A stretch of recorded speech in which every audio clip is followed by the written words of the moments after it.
చంద్రబాబు నాయుడు గారు ఫ్రీ ఇసుక పాలసీ పెట్టారు కదా సార్, దాని మీ అభిప్రాయం ఏంటి? ఉచిత ఇసుక చాలా బాగుంటుంది నాన్న. ఉచిత ఇసుక కరెక్ట్గా అమలు చేయగలిగితే ఎందుకంటే ఈ ఇసుక మీదే వేల లక్షల కోట్లు దోచుకున్నారు గత ప్రభుత్వంలో ఉన్నవారు. అది జగమెరిగిన సత్యం. ఒక ట్రాక్టర్ ఇసుక ఒక సామాన్యుడు ఒక రేకుల షెడ్డు కట్టుకుంటానికి ఎంత ఖర్చు పెట్టి 14-15 వేలు ఖర్చు పెట్టి ఇసుక తేవాల్సిన పరిస్థితి. నా వరకు నేనే వడ్డేశ్వరంలో 8 వేలు పెట్టి ట్రాక్టర్ ఇసుక కొన్న పరిస్థితి.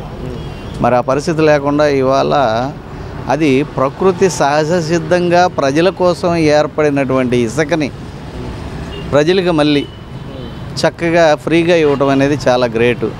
అదే ఇసుక లేక మన టాపీ మేస్త్రులు కానీ, ఇదే ఇసుక మోసే కార్మికులు కానీ, ఐరన్ రాడ్ బెండింగ్లు కానీ, అట్లాగే బిల్డర్లు కానీ, హౌస్ హోల్డర్స్ కానీ అనేక మంది నిన్నటి వరకు సఫర్ అయ్యి ఇదే బెంజి కెమ్మిన దగ్గరికి వెళ్ళి అడగండి. మీరు నన్ను అడిగే కన్నా ఒక టాపీ మేస్త్రిని కదిలించండి. ఇవాళ ఆవేదన అన్నీ పర్వాలేదండి, దేవుడి దైవాలు ఇసుక వస్తుందండి, వాడు పోయాడండి, ఇకనైనా బాగుంటుందని ఆశగా ఉందండి, వీళ్ళు ఎలా చేస్తారో చూడాలండి, చూడకుండా మేము ఎలా చెప్పమండి, ఇప్పుడు వరకు అయితే పర్వాలేదండి, ఇసుక నిన్నే కదండి పెట్టింది పథకం. 100% వీళ్ళు ఒకటేనండి, గత ప్రభుత్వం చేసిన తప్పులు చేయకూడదు, ప్రజలకి మేలు చేయాలనే కాన్సెప్ట్తో వచ్చారే కానీ ఏదో విధంగా ప్రజలకి డబ్బులు ఇచ్చి ఓట్లు వేయించుకుని గెలిచి మళ్ళీ ఇది ఒక బిజినెస్ లాగా, పాలిటిక్స్ అనేది ఒక బిజినెస్ లాగా మళ్ళీ దాని మీద సంపాదించుకుని బతకాలనే ఆలోచన గౌరవనీయులైన పవన్ కళ్యాణ్ గారికి లేదు, చంద్రబాబు గారికి కూడా లేదు. చంద్రబాబు గారు వయసు అయిపోయింది, ఓపిక అయిపోయింది, పెద్ద వయసు వచ్చింది, పోతూ పోతూ ప్రజలకి కాస్త మంచి చేసే పోవాలనే ఆలోచనతో ఆయన ఉన్నాడు. ఈయన చేత మహామేధావైనటువంటి ఈ చంద్రబాబు చేత మంచి పనులు ప్రజలకి చేయించి ఆ పార్టీతో పాటు నా జనసేన కూడా ప్రజల్లో చచ్చే వరకు ఇలాగే చిరస్థాయిగా ఉండాలని వీళ్ళు సొంత ఆస్తులు, ఫర్ ఎగ్జాంపుల్ పవన్ కళ్యాణ్ గారు కౌలు రైతులకు కానీ, అనేకమైన వాళ్ళకి కానీ, ఉద్దానం వాళ్ళకి కానీ, రకరకాల వాళ్ళకి కానీ, అనారోగ్యంతో ఉన్నటువంటి వాళ్ళకి కానీ సొంత డబ్బులు తీసుకొచ్చి ఖర్చు పెట్టిన ఎనీ అదర్ పొలిటికల్ లీడర్ ఎవరన్నా ఉంటే 2 పేర్లు చెప్పండి. మీరే మీడియా వారు రాష్ట్రం అంతా తిరుగుతున్నారు, మీరు రాష్ట్రం అంతా తిరుగుతున్నారు. బోళ్ళంత భవిష్యత్తు ఉన్న యువత ఇవాళ మైకు పట్టుకుని బయటకు వచ్చారు. ఏ సాఫ్ట్వేర్ ఇంజనీర్ గానో ఏ కంపెనీలో చక్కగా ఏసీలో కూర్చోవాల్సిన మీరు ఇవాళ మైకు పట్టుకుని బయటకు వచ్చారు.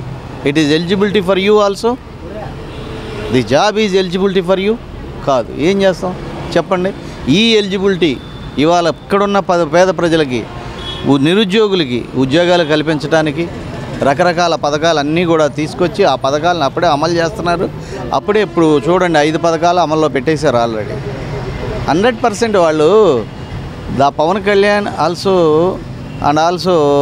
Chandrababu Naidu, what did he say? Definitely he will do that also. He has give the good service to the public also. అందులో ఆలోచనే లేదు. వాళ్ళు ఏమైతే చేయాలనుకున్నా అది చేస్తారు, చేపిస్తారు. అట్లాగే మోడీని కూడా కన్విన్స్ చేసి, మోడీ విభజన రాష్ట్రానికి ఇవ్వవలసినవి కూడా ఇవ్వకోకుండా మొన్నటిదాకా చాలా గేమ్ ఆడారు. ఇవాళ వాళ్ళకు కూడా తప్పదు, ఎందుకంటే కూటమిలో ఉన్నారు కాబట్టి. పిల్లల భవిష్యత్తు కావాలి మనకి, ఇవాళ పారిశ్రామికీకరణ కావాలి, ఉద్యోగాలు కావాలి. సంవత్సరానికి 2 లక్షల మంది ఉన్నత ఇంజనీర్లు బయటకు వస్తున్నారు. వీళ్ళందరూ బయటికి వెళ్ళిపోతున్నారు. అక్కడ హైటెక్ సిటీ ఏ విధంగా డెవలప్ అయిందో ఆంధ్రప్రదేశ్లో అవ్వవలసిన అవసరం ఉంది ఇవాళ. ఇవన్నీ కూడా దృష్టిలో పెట్టుకున్నాడు చంద్రబాబు గారు, పవన్ కళ్యాణ్ గారు. ఎట్టి పరిస్థితుల్లో రేపొద్దున ఇవన్నీ కూడా అమలు చేస్తారు.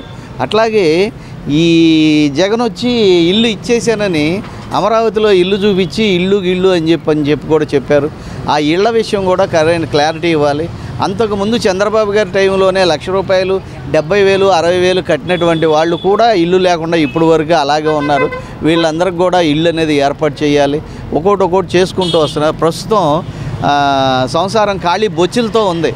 అన్నీ కడిగేసి ఓ పక్కన పెట్టుకుని వెళ్తారు సంసారం చేసేవాళ్ళు. ఈ రాజకీయ సంసారం చేసినటువంటి జగను ఎక్కడికక్కడ పారేసి వెళ్ళిపోయాడు. ఈ సామాన్లన్నీ సర్దుకోవాలి, ఇల్లు ఊడ్చుకోవాలి, కావాల్సిన డబ్బులు తెచ్చుకోవాలి, చిల్లర కొట్లకి వెళ్ళి సరుకులు తెచ్చుకోవాలి. రాష్ట్ర ప్రజలు అనేటటువంటి ఈ బిడ్డలకి అన్నం వండి పెట్టాలంటే టైం ఉంటుంది. ఆ టైం అయిన తర్వాత 6 నెలలు 7 నెలలు చూసిన తర్వాత అప్పుడు మీ బొట్టోళ్ళకి ఏ ఇంటర్వ్యూ ఇచ్చినా బాగుంటుంది. అప్పుడే పేరు నానికి మళ్ళీ, అంబటి రాంబాబుకి మళ్ళీ, రోజాకి మళ్ళీ వెంటనే రోడ్డు ఎక్కేసి ఇది చేస్తానన్నారు, అది ఏమన్నా టైం ఉందా ఇంతవరకు? వాళ్ళ ఆఫీసులు ఎక్కడో కరెక్ట్గా సెటరేట్ అయినాయా? ఆలోచించండి ఒకసారి.